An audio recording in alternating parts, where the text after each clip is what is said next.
Hej, velkommen til en lille instruktionsvideo, hvor jeg denne gang vil fortælle lidt om, hvordan man skaler i AutoCAD. Jeg har åbnet en tegning, denne gang her Lillesø tegning, og jeg kan se, at den er åbnet på et layout 1, hvor der står hernede. Det vil sige, at mine værktøjer, som jeg plejer at bruge, de er der ikke. Så jeg skal have den flyttet over på min template, som jeg kender den, og det kan jeg gøre ved at åbne en ny tegning. Først ved enten at klikke på plusset her, eller klikke heroppe på New Drawing. Så nu åbner jeg simpelthen en ny tegning, og jeg kan se, at der ligger alle mine layouts hernede. Og heroppe på Annotate, så står der Clark-uddannelsen Zealandia, så jeg er glad. Nu hopper jeg tilbage her på min oprindelige tegning. Nu skal jeg have flyttet den, det vil sige, at jeg skal have markeret alt det, jeg gerne vil flytte, og så skal jeg have kopieret det, og så over på den nye tegning.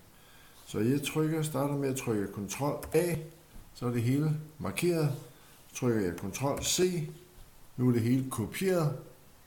Går jeg herover på Draw 3, så trykker jeg Ctrl V, sætter min markør hernede sådan midt på, og der er en lille bitte prik, fordi nu har jeg indsat det, jeg havde i udklipsholderen. Nu skal jeg have zoomet min tegning, så jeg får med maksimale skærmbillede. Det gør jeg med Z, Enter, E, Enter. Nu har jeg hele min tegning på skærmen. Og det første, jeg skal gøre, det er gem tegningen.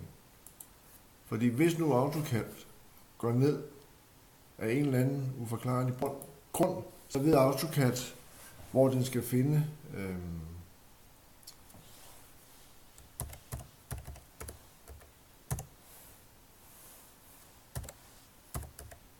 tegningen. Jeg kalder den Lillesø Jan, og jeg har lavet noget på det før, så jeg siger ja, overskriv. Nu har jeg gemt min tegning, så alt er godt. Så skal jeg lige være sikker på, at de 56 meter der, det er altså også passer med min tegning.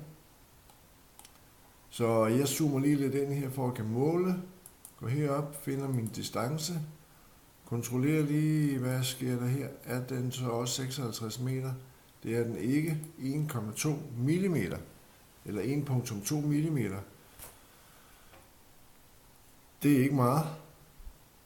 Så den skal være en hel del større for at komme op og blive 56 meter. Og måden man gør det på, det er, at vi er nødt til at have fat i en regnemaskine.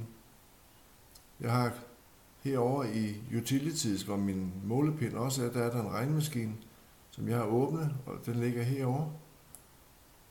Den kan jeg lige trække herind. Fordelen ved at bruge den her regnemaskine, det er, at heroppe, der er der sådan en lille værktøj, hvor der står Paste Value to Command Line. Det betyder, når jeg på et tidspunkt får regnet noget ud her, så kan jeg køre det direkte ned til min kommandolinje, så jeg er fri for at hakke alle de decimaler og tal og punktummer ind. Så nu i første omgang skal jeg lige have regnet ud, hvor meget min tegning skal være større. Og måden det er, at det skal være 56.000 i virkeligheden, og den var 1,2 mm i AutoCAD. Så trykker jeg Enter, det vil sige, at den skal være 46.666.66667 gange større. Nu markerer jeg lige det her, sådan, så jeg er klar til, at jeg kan trykke på den her Paste Value to Command Line, når jeg skal bruge den lige om et øjeblik. Nu går jeg tilbage hertil, lige zoomer lidt ud, trykker, nu vil jeg gerne have gjort min tegning større, scale, markere herlighederne. AutoCAD viser Scale Select Object, og der er ikke flere objekter, jeg skal have skaleret, så jeg trykker Enter. Specify Base Point, jeg klikker afsted hernede til venstre, plejer jeg at gøre. Så spørger AutoCAD Specify Scale Factor, så hopper jeg herover på min regnemaskine, og jeg har markeret det, jeg gerne vil have overført til kommandolinjen. Så klikker jeg her. Nu står mit tal dernede. Så trykker jeg Enter. Så bliver min tegning 46.000 og en hel masse større. Nu vil jeg gerne have zoomet skærmbilledet. Z, Enter, Enter. Sådan.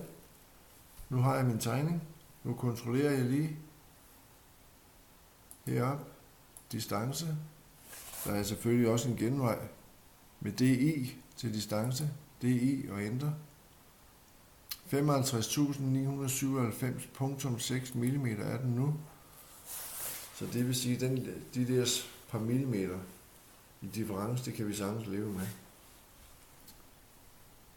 Så nu er min tegning skaleret, og nu kan jeg trygt arbejde videre med den. Og et lille tip her til sidst, når man arbejder i AutoCAD, gem i jævne mellemrum. Det kan du gøre enten ved at klikke heroppe på Save, eller Ctrl S. Nu er tegningen gemt. Det var det. God fornøjelse.